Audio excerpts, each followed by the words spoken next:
Bueno, en nuestra última sesión de hoy vamos a tratar un tema que no es súper teológico.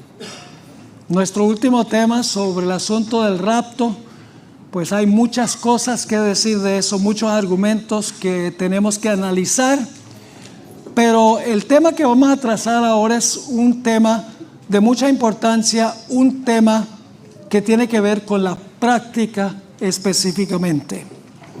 Vamos a tener una oración y luego entramos a estudiar la lección número 18, lo que Jesús dijo acerca de vivir una vida de servicio. Padre, pedimos tu compañía al estudiar esta lección tan importante. Ayúdanos, Señor, no solo a asimilar el conocimiento, sino a asimilar la práctica. Te damos gracias por la promesa de tu compañía. Reclamamos esa promesa en el nombre de Jesús. Amén. Amén. La Biblia describe dos grandes misterios: el misterio de la piedad y el misterio de iniquidad. El misterio de iniquidad se caracteriza por el amor propio, el sacrificio y el servicio a los demás. Lucifer fue el primer ser en el universo que manifestó el misterio de iniquidad. Estaba insatisfecho con su posición, quería ascender. En realidad cometió 4 pecados según Ezequiel, el capítulo 28. En primer lugar, se enorgulleció de su belleza. En segundo lugar, de su sabiduría. En tercer lugar, de su posición de poder. Y en cuarto lugar, de su riqueza. Todo eso se menciona en Ezequiel, el capítulo 28 y los versículos 12 al 17. Estos dos misterios a través de la historia han estado en conflicto uno con el otro, en conflicto mortal. El misterio de iniquidad se manifiesta de una forma patente en 2 de Tesalonicenses el capítulo 2, el espíritu del misterio de iniquidad. Dice: se opondrá y se alzará contra todo lo que se llama Dios o que se adora, tanto que se sentará en el templo de Dios, haciéndose pasar por Dios. El misterio de iniquidad tiene la característica de querer ascender, de ocupar el primer puesto, de ser servido más bien que servir. Lucifer quiso ascender. Y por eso Dios le dijo en Isaías 14 que iba a ser derribado. Por el otro lado, el misterio de la piedad se caracteriza por dar. El Padre, el Hijo y el Espíritu Santo se caracterizan por dar. Ellos envían los ángeles y los ángeles actúan para bendecir a la raza humana, descienden para servir a los demás.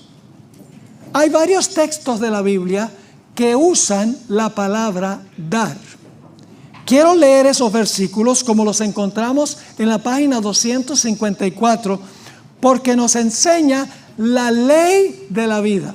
La ley de la vida es dar, no recibir, no acaparar. En Mateo 20, 27 y 28 encontramos estas palabras: y el que anhele ser el primero entre vosotros será vuestro siervo. De la misma manera, el Hijo del Hombre no vino para ser servido, sino para servir. ¿Y para qué? Para dar su vida en rescate por muchos. No solo nos pide dar, sino que lo hizo. Noten Juan 3:16, el texto más famoso de la Biblia: porque de tal manera amó Dios al mundo que ha dado a su Hijo unigénito, para que todo aquel que en él cree no se pierda, mas tenga vida eterna. En Hechos 20:35, el apóstol Pablo escribió: más bienaventurado es dar que recibir. En Mateo 10 y el versículo 8 encontramos que Jesús dijo: gratuitamente has recibido, da libremente. Tenemos también en Lucas 6:38 que con la medida que damos es la medida que recibimos. Dice allí: dad y se os dará. Medida buena, apretada, sacudida y rebosante, se os dará en vuestro regazo. Porque con la medida con que medís, se os volverá a medir. En 2 Corintios 9 y el versículo 6 y 7, el apóstol Pablo enseñó la misma lección. Escribió esto: y digo esto, el que siembra escasamente cosechará escasamente, y el que siembra con generosidad también con generosidad cosechará. Cada uno dé como propuso en su corazón, no con tristeza ni por obligación, porque Dios ama al dador alegre. Amén. ¿Vieron la cantidad de veces que se usa la palabra dar en estos pocos versículos que he escogido al comienzo de esta lección? Ya vimos en una lección anterior, en la historia de la mujer samaritana, que Dios, el Señor Jesucristo, le dijo a esta mujer: si tú bebes el agua del Espíritu Santo, luego te conviertes en una fuente para dar a otros. Eso fue lo que hizo. Cristo trajo la salvación a su alma, y luego entonces ella inmediatamente fue a su ciudad y compartió lo que Jesús le había dado a ella. Dad y se os dará, como dice el texto.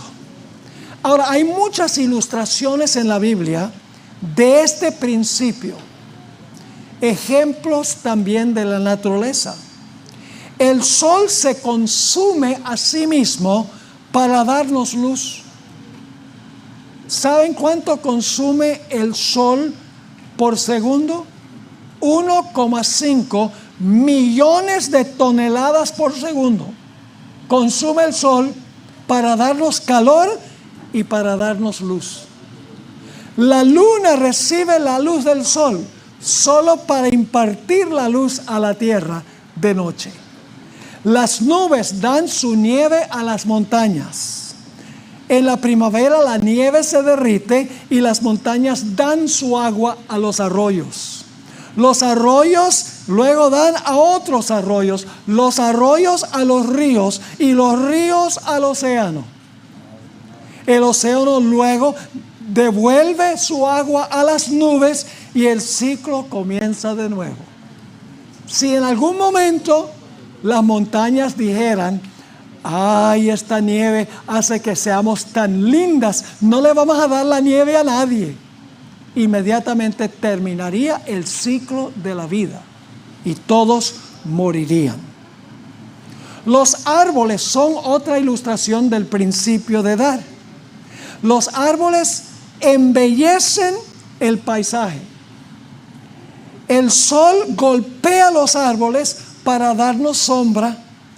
El árbol da fruto para que nosotros podamos comerlo. Los árboles eliminan el dióxido de carbono de la atmósfera y reducen el efecto de los gases de invernadero. Al mismo tiempo nos dan aire puro para respirar.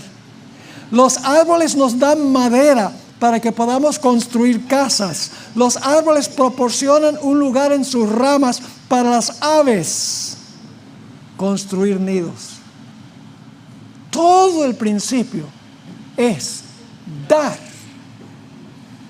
Las abejas que dan miel también proporcionan una vívida ilustración de esta ley de servicio. Trabajan incesantemente para que podamos disfrutar la miel y también para que polonicen las cosechas de frutas. En California esto es muy común, para que nosotros podamos comer los frutos, y ayudan también en el proceso de la agricultura. Viven para dar. Elena White, en el libro Deseado de todas las gentes, página 12, escribió estas palabras: Cristo recibió todas las cosas de Dios, pero las recibió para darlas. Así también en los atrios celestiales, en su ministerio en favor de todos los seres creados, por medio del Hijo amado, fluye a todos la vida del Padre. Por medio del Hijo vuelve en alabanza y gozoso servicio, como una marea de amor, a la gran fuente de todo. Y así, por medio de Cristo, se completa el circuito de beneficencia que representa el carácter del gran dador, la ley de la vida. Podríamos proporcionar muchas ilustraciones de este principio de dar como el principio fundamental de la vida, pero permítame dar solo un ejemplo más. En Tierra Santa hay dos mares: el mar de Galilea y el mar Muerto. He tenido el privilegio de estar en ambos lugares. En el mar de Galilea los pájaros alegran el aire con sus cantos. Los peces florecen en sus aguas. ¿Por qué está lleno el mar de Galilea de vida? Por la sencilla razón de que el agua le entra por el norte y el agua sale por el sur. Recibe agua para dar agua continuamente. Pero al sur del mar de Galilea está el mar Muerto. Este cuerpo de agua recibe, pero no da. El resultado es una zona árida, seca y sin vida. Ninguna exuberante vegetación existe alrededor del mar Muerto. Ningún pez florece en sus aguas, ningún pájaro llena el aire con sus cantos.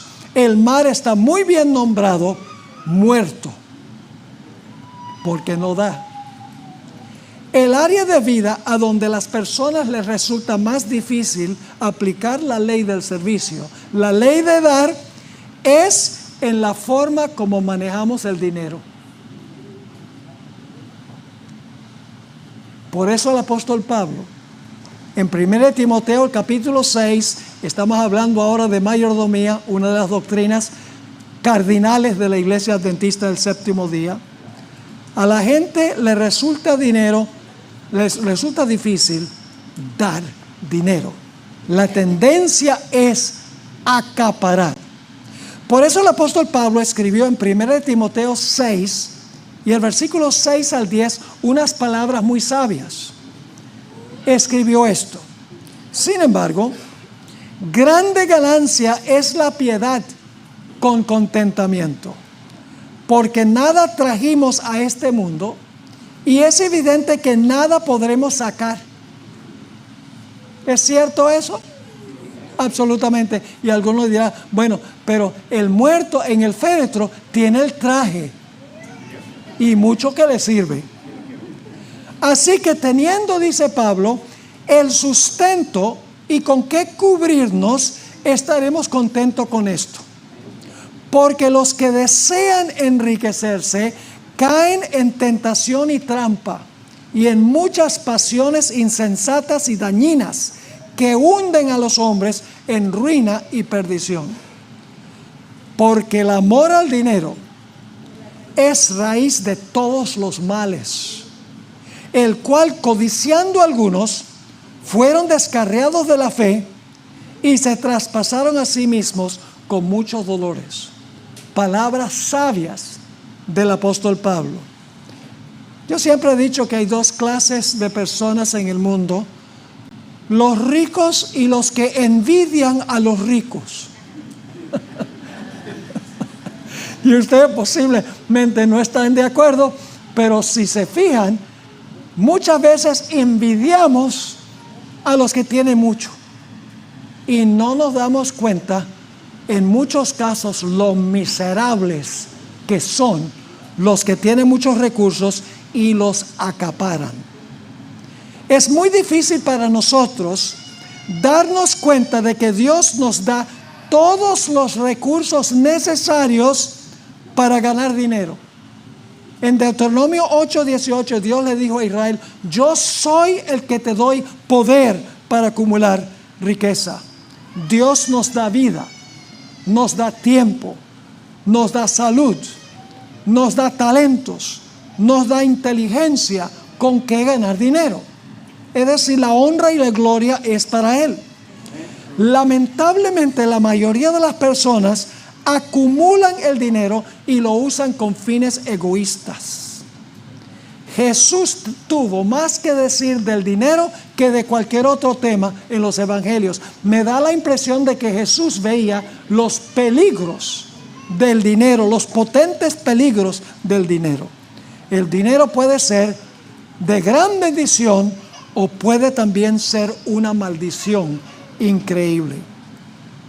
Las masas de hoy están viviendo la parábola de Jesús sobre el hombre que construyó graneros cada vez más grandes para albergar su grano.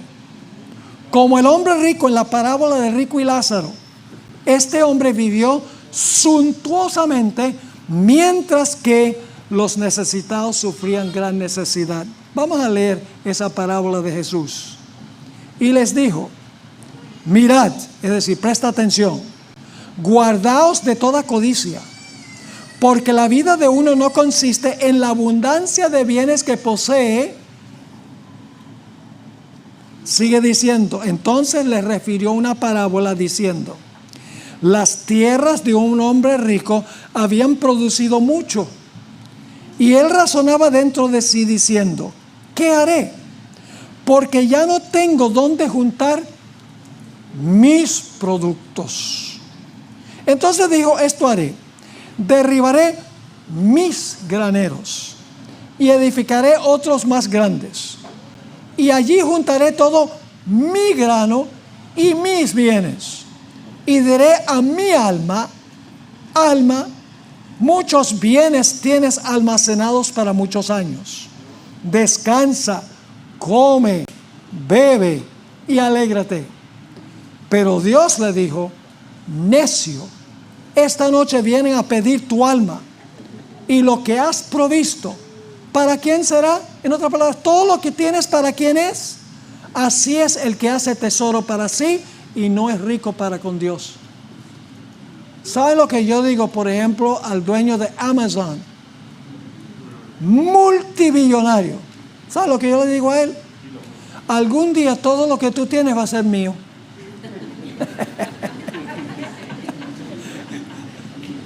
Porque cuando Cristo venga, nos va a dar todas las cosas. El peligro de estas grandes corporaciones inmensas, que el propósito es acumular y acumular y acumular, mientras que los pobres trabajadores luchan nada más para sobrevivir. Dios tendrá en cuenta ese asunto. Hoy el granero de esta parábola es la bolsa, el banco o el colchón. Los planes futuros de este hombre se vieron frustrados cuando perdió su alma. Jesús dijo correctamente, nada más para sobrevivir. Dios tendrá en cuenta ese asunto. Hoy el granero de esta parábola es la bolsa, el banco o el colchón. Los planes futuros de este hombre se vieron frustrados cuando perdió su alma.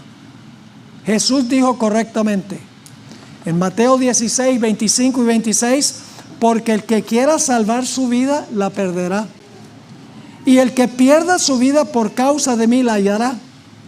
Pues, ¿de qué le sirve al hombre si gana el mundo entero y pierde su alma? ¿O qué dará el hombre en rescate por su alma? Jesús nos animó a hacer tesoros en el cielo.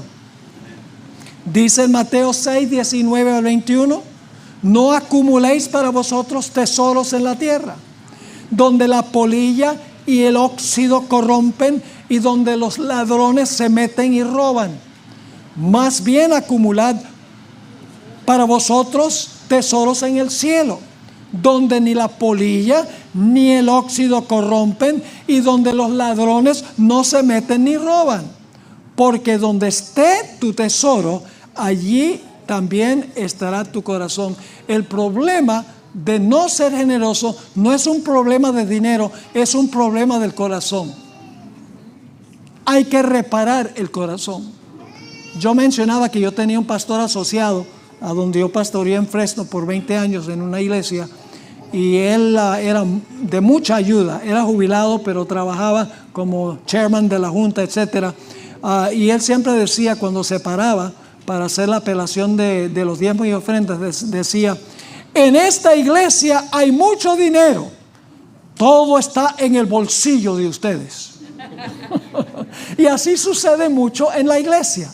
El dinero está en el bolsillo de los miembros de la iglesia, y la iglesia padece necesidad, los pobres padecen necesidad, la iglesia languidece. Hoy no es tiempo de acaparar, es tiempo de invertir en la causa del Señor.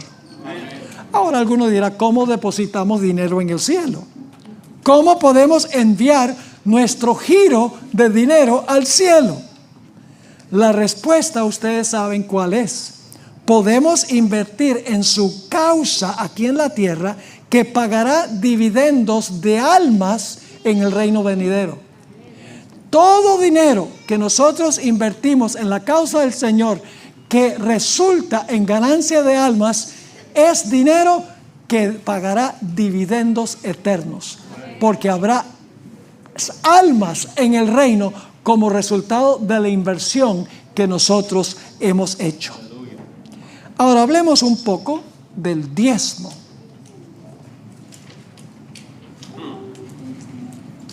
Un momento de silencio. Hablemos del diezmo. En el Nuevo Testamento, el Señor Jesucristo no mandó a guardar el diezmo directamente, ni mandó tampoco a guardar el sábado. Dice que guardaba el sábado, iba a la sinagoga el sábado, pero no dijo diezmen.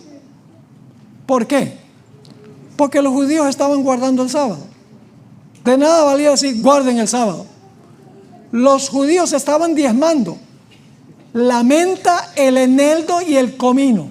Imagínense tratar de diezmar el comino, las semillitas. 9 para mí, 1 para él. Claro, podía empezarlo, supongo. 10 para Dios y 90 para mí. Ahora, deben preguntarles esto. ¿Ustedes creen que Dios es muy mezquino porque nos pide el 10% de diezmo?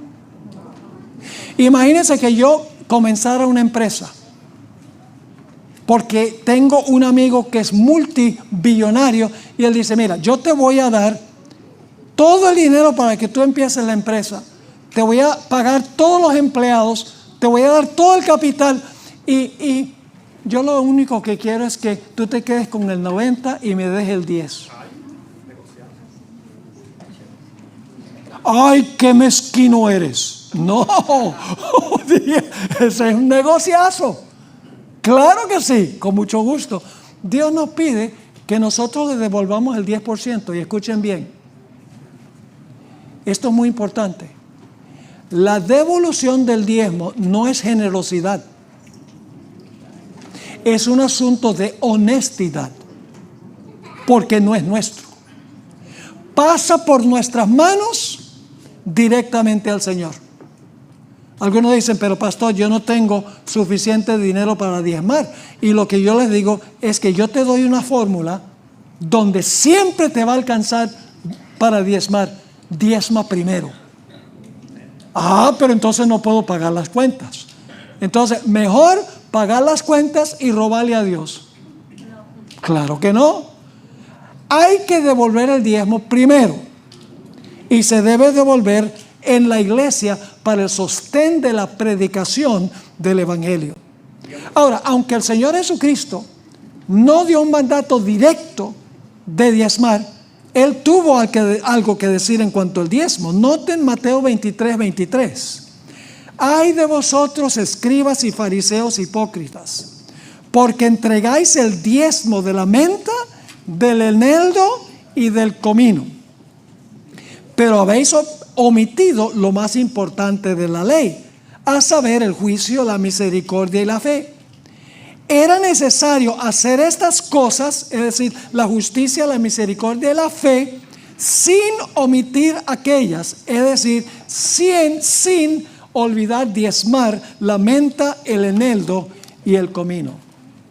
Durante su ministerio, Jesús no dio órdenes explícitas, como le mencionaba, a guardar el sábado y diezmar. Y la razón es sencilla. Los judíos estaban diezmando y estaban guardando el sábado. Lo mismo podemos decir de la actitud que tenía Jesús para con las ofrendas. Jesús tuvo por sobreentendido el consejo de que se debe diezmar, pero Jesús también habló de ofrendas. Noten la historia extraordinaria de Marcos 12, 41 al 44. Marcos 12, 41 al 44. Estando Jesús sentado frente al arca del tesoro, observaba cómo el pueblo echaba dinero en el arca. Muchos ricos echaban mucho. Y una viuda pobre vino y echó 2 blancas, que equivalen a un cuadrante. Él llamó a sus discípulos y les dijo: de cierto os digo que esta viuda pobre echó más que todos los que echaron en el arca, porque todos han echado de su abundancia, pero esta de su pobreza echó todo lo que tenía, todo su sustento. Escuchen bien, la generosidad no se mide por la cantidad que da, sino por lo que le queda después que dio. Voy a repetir eso. La generosidad no se mide por la cantidad que damos, sino por lo que nos queda después que hemos dado. Esta viuda dio todo. Por eso dio más que los otros, porque los otros solamente dieron una pequeña cantidad de lo que tenían. Ella lo dio todo. Podemos recordar también a la viuda a donde fue Elías. Jesús mencionó esta historia en Lucas 4, 25 y 26. Vamos a leerlo y luego les voy a contar la historia. Pero en verdad os digo que había muchas viudas en Israel en los días de Elías, cuando el cielo fue cerrado por 3 años y 6 meses. Y hubo una gran hambre en toda la tierra, pero ninguna de ellas fue enviado a Elías, sino a una mujer viuda en Sarepta de Sidón. ¿Recuerdan la historia de la viuda? Había una sequía en Israel. Estaba usando el último aceite y la harina que tenía para hacer unos panes, comer ella y su hijo para morirse. Y llega Elías, el profeta, a la casa y le dice: ¿tienes algo que comer? Y él dice: estoy haciendo un par de panes, usando el último aceite y la última harina que tengo para luego morirnos, mi hijo y yo. Y ahora Elías parece ser muy egoísta, porque le dice a la viuda: mira, hazme a mí un pequeño pan primero. Porque robándole a la viuda, ¿no? Hazme un pequeño pan primero. Si la viuda estaba por comerse su última pan para morirse. Pero luego Elías le dio una promesa. Le dijo: si haces eso, no va a escasear ni la harina ni el aceite hasta que llueva sobre la tierra otra vez. Ahora la viuda estaba en un dilema. Dice: pájaro en mano o 2 volando.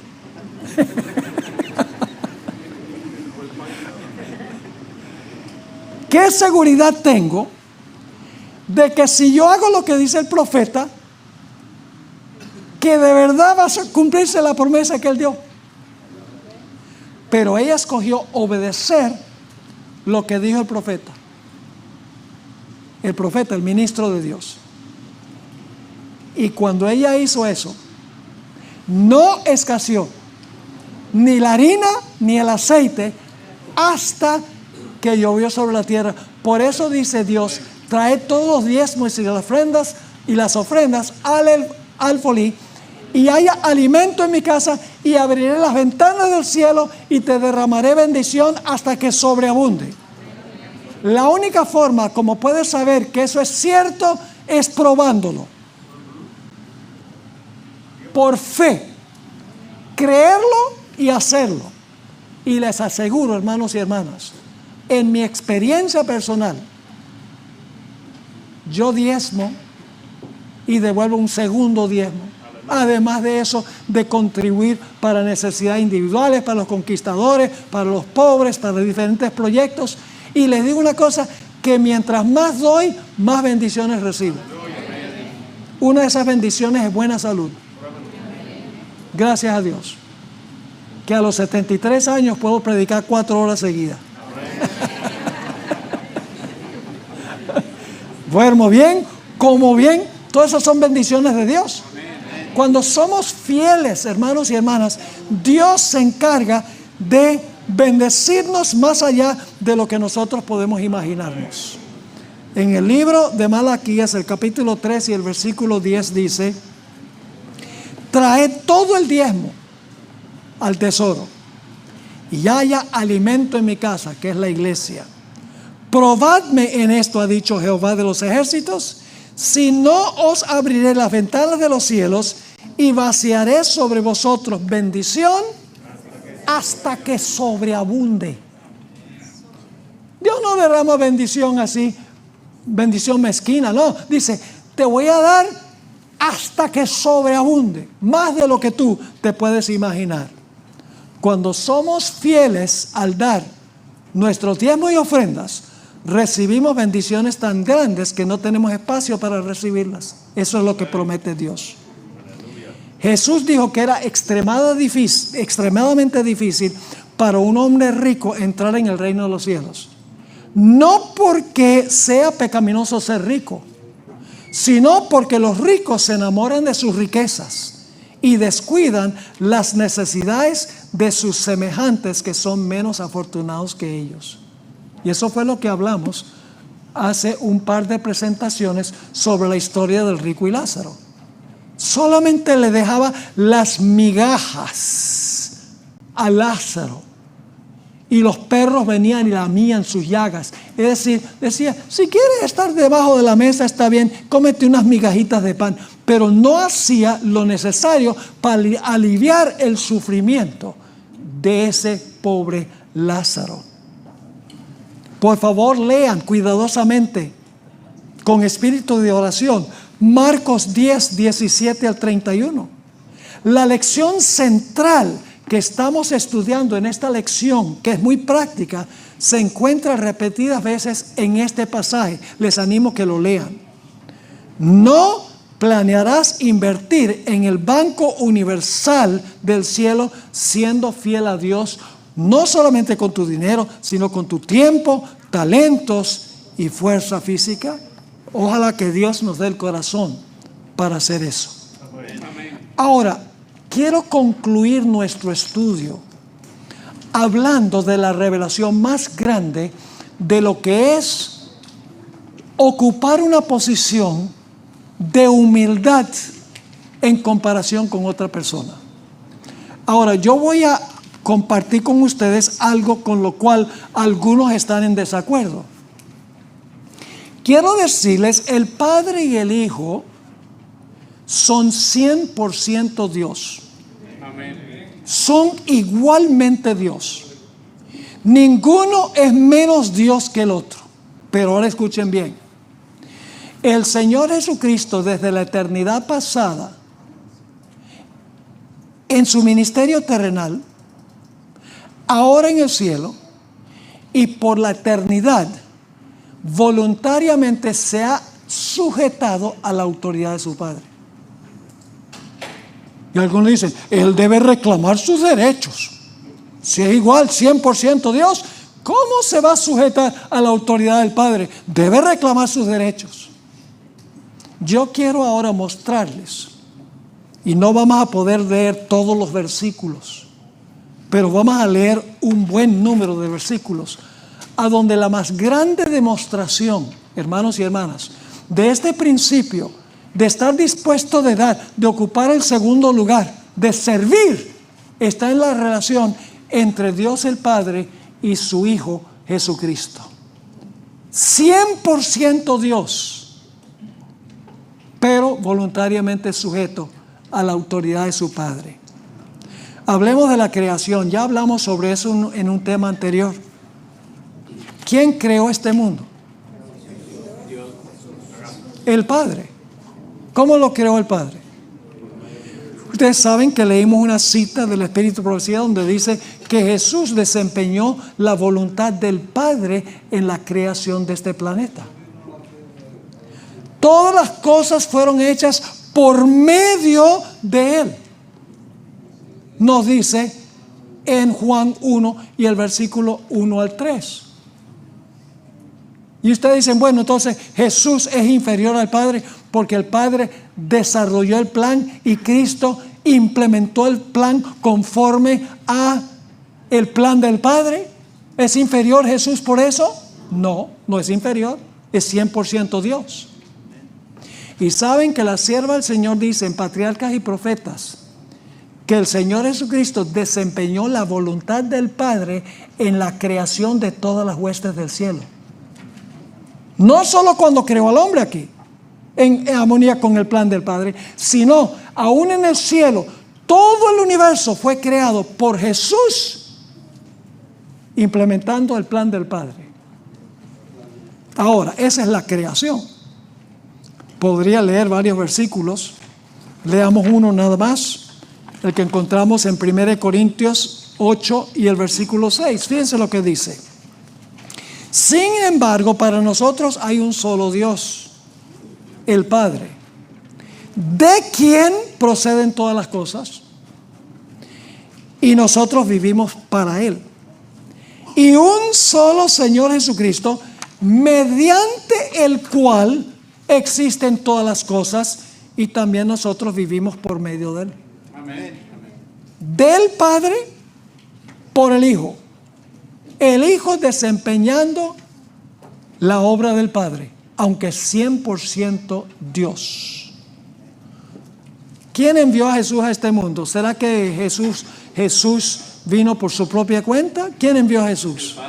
El Padre. Jesús hizo la voluntad de su Padre. Es más, la hermana White dice que Jesús le pidió permiso al Padre para venir a redimir al hombre.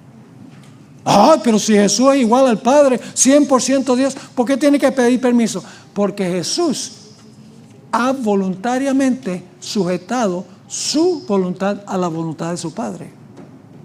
El Padre envió a Jesús. Juan 3:16, porque de tal manera amó Dios. ¿Quién es ese personaje?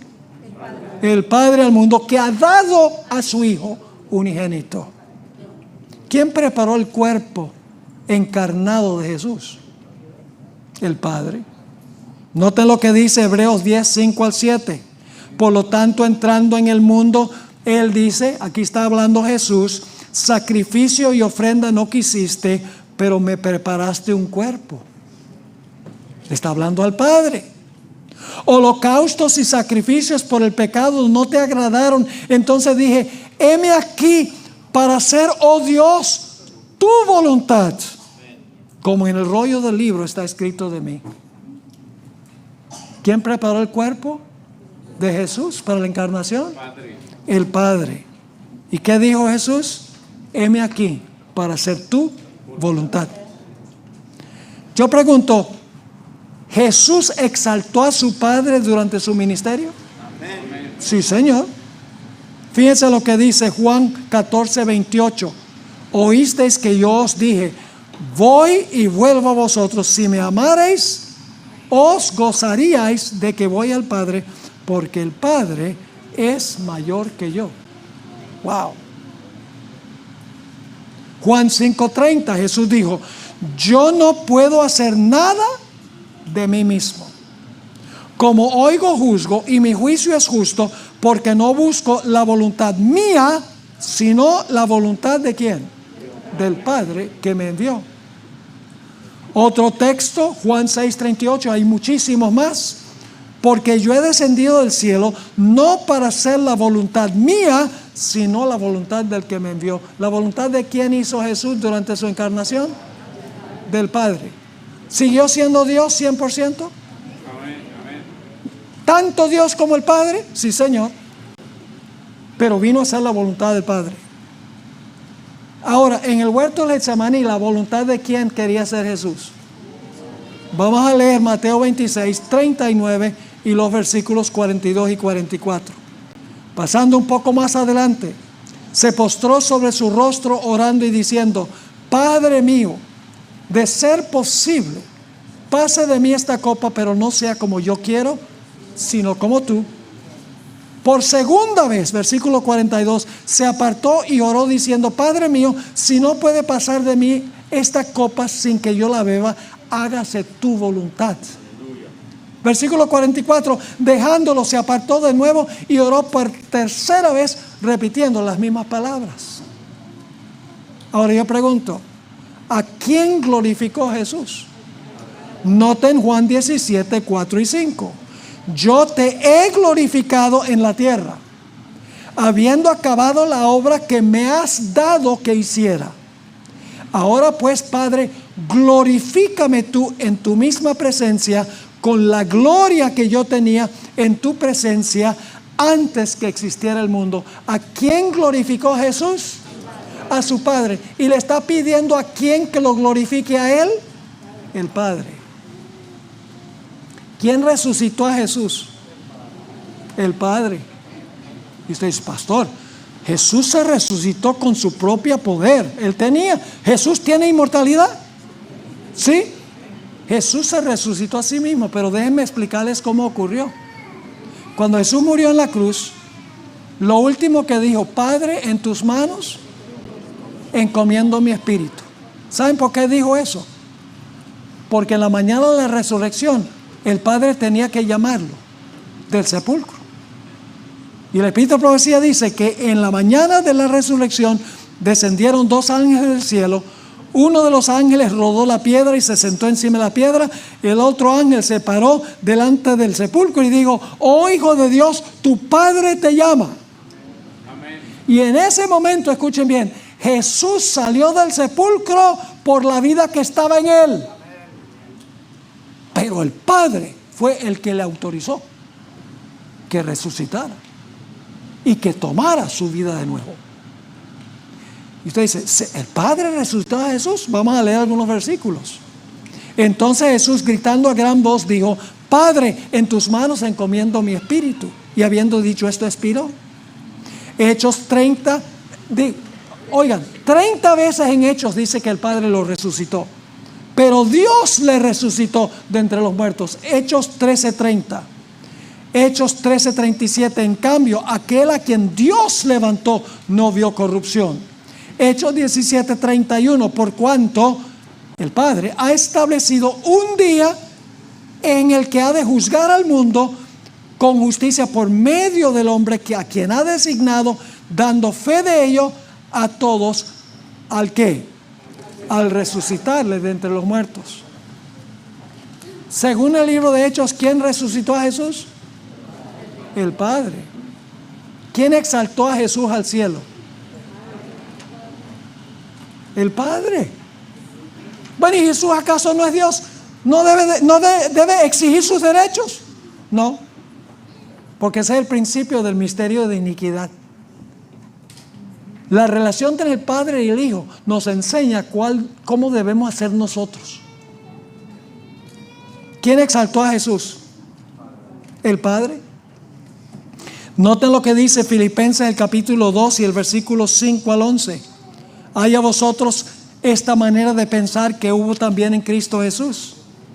Existiendo en forma de Dios, Él no consideró el ser igual a Dios como algo a que aferrarse, sino que se despojó a sí mismo, tomando forma de siervo, haciéndose semejante a los hombres, y hallándose en condición de hombre, se humilló a sí mismo, haciéndose obediente hasta la muerte y muerte de cruz.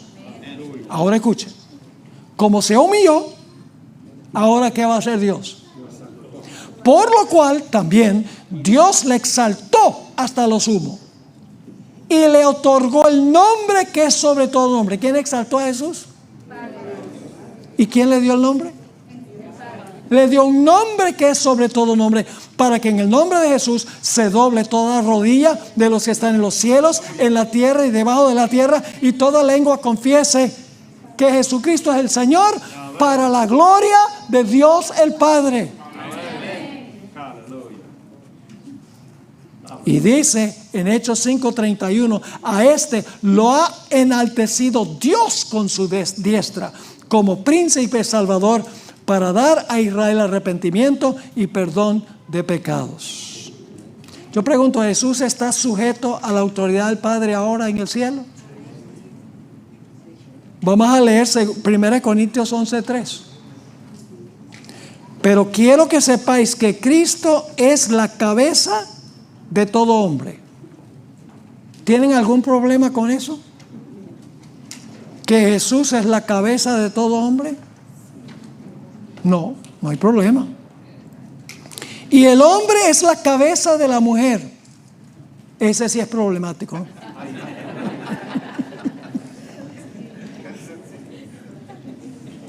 Y Dios es la cabeza de Cristo. ¡Wow! ¿Y eso está mal? ¿Que Dios es la cabeza de Cristo? No, ambos son Dios. Yo pregunto, si el hombre es la cabeza de la mujer es inferior al hombre? No. ¿Es menos humana? No. Tiene diferente función.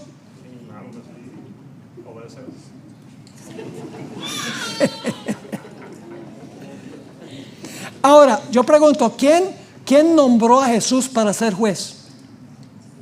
El Padre. Note lo que dice Hechos 17:31. Por cuanto el Padre ha establecido un día en el que ha de juzgar al mundo con justicia por medio del hombre a quien ha designado. ¿Quién designó a Jesús como juez? El Padre. ¿Quién le da el reino a Jesús? Finalmente. Daniel 7:13 y 14 dice que el Padre le da ¿qué cosa? El Padre le da el reino. Va al anciano de días y el anciano de días le da el reino. Cuando Cristo regrese a la tierra, ¿en la gloria de quién va a volver? ¿A que no adivinan? Del Padre. Noten lo que dice en Marcos 8:38. Pues el que se avergüence de mí, dice Jesús, y de mis palabras en esta generación adúltera y pecadora, el Hijo del Hombre se avergonzará también de él cuando venga en la gloria de su Padre con sus santos ángeles. Wow. Es más, la gloria de Jesús es la gloria del Padre. Porque dice en Hebreos 1:1-3, Dios, habiendo hablado en otro tiempo muchas veces y de muchas maneras a los padres por los profetas, en estos últimos días nos ha hablado por el Hijo. ¿Quién es el que nos ha hablado por el Hijo? El Padre nos ha hablado por el Hijo, a quien constituyó heredero de todo. ¿Quién constituyó a quién? ¿Quién constituyó a quién como heredero? El Padre.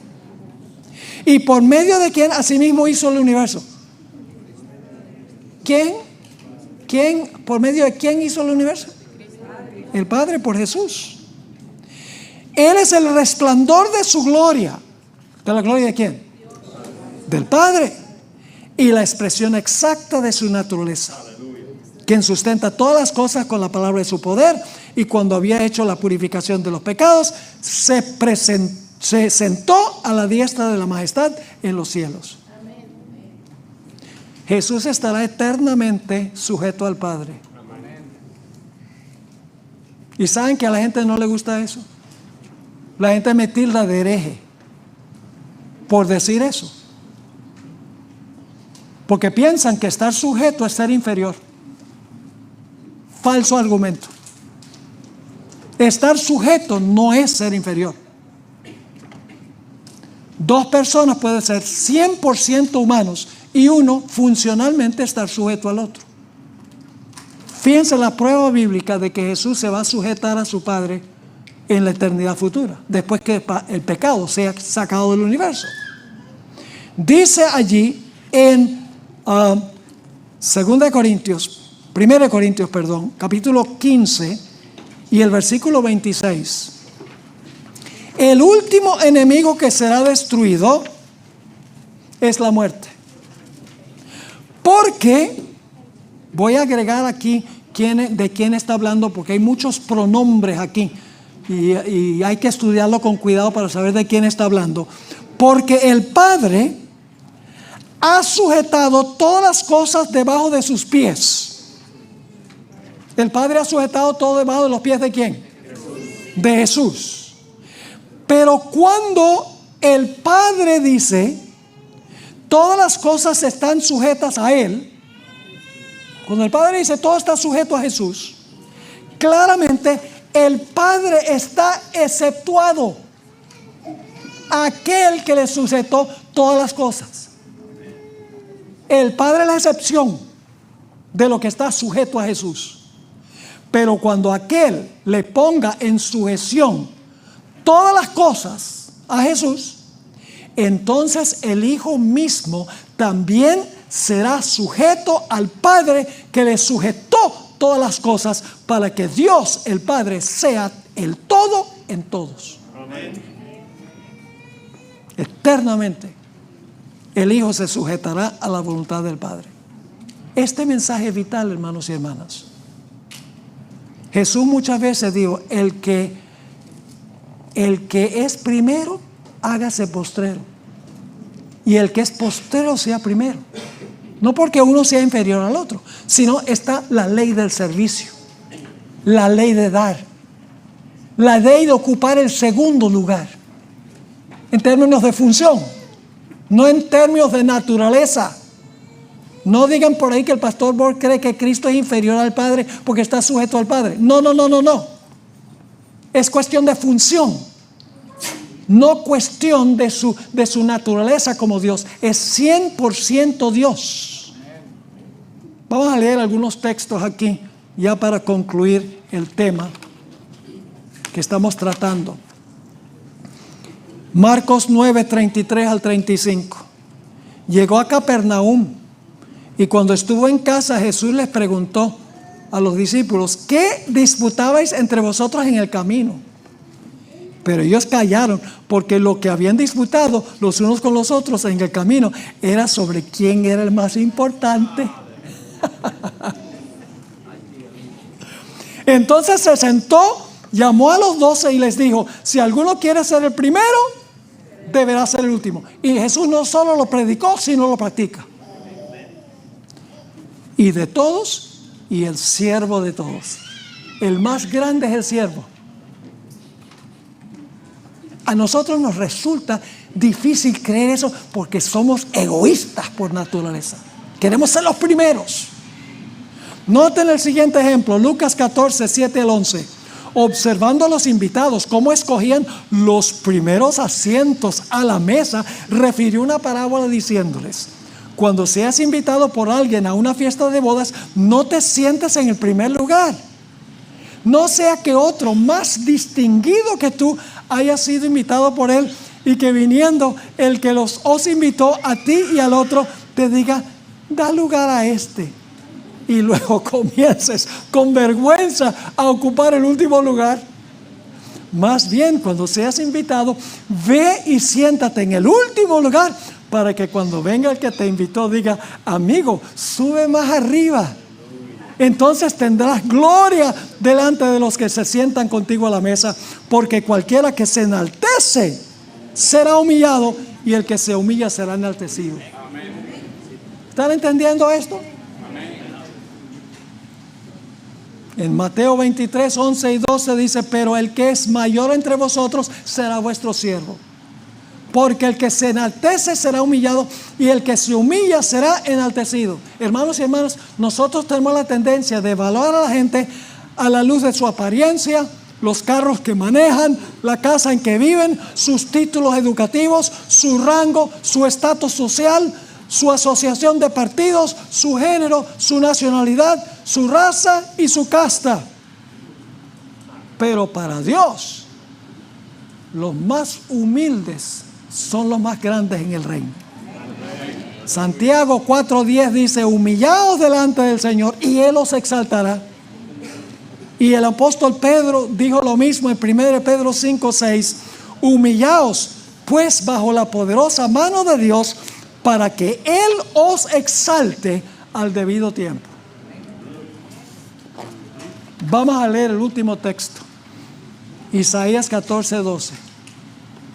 Aquí tenemos la historia de Lucifer. Él estaba aquí y quería subir allá.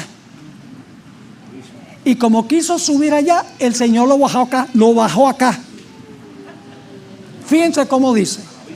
El misterio de iniquidad es este: ¿cómo has caído del cielo, oh lucero de la mañana? ¿Has sido qué? Derribado. Downward mobility. Has sido derribado al suelo, tú que debilitabas a las naciones. Tú has dicho en tu corazón: subiré. ¿Por qué fue echado abajo? Oh, porque Dios: subiré al cielo. Hasta las estrellas de Dios levantaré mi trono. Me sentaré en el monte de la asamblea, en las regiones más distantes del norte. Subiré sobre las alturas de las nubes y seré semejante al Altísimo. Pero ha sido derribado al Seol, a lo más profundo de la fosa. Cuando Jesús dijo: el que se humillare será exaltado, la humillación es nuestra y la exaltación es de Él.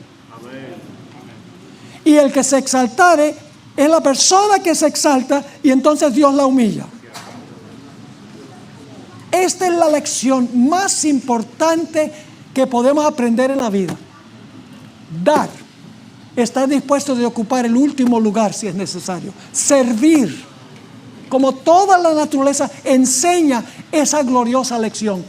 Dios nos ha llamado a eso, pero solamente podemos hacerlo si permitimos que el Espíritu Santo entre en nuestra vida, que nos humillemos ante Dios y veamos a la gente como más importante que nosotros, y que estemos dispuestos de dar todo lo que tenemos, que estemos dispuestos de servir a aquellos que están en necesidad.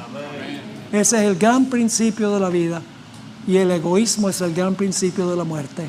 Que Dios nos ayude a tener el espíritu del misterio de piedad.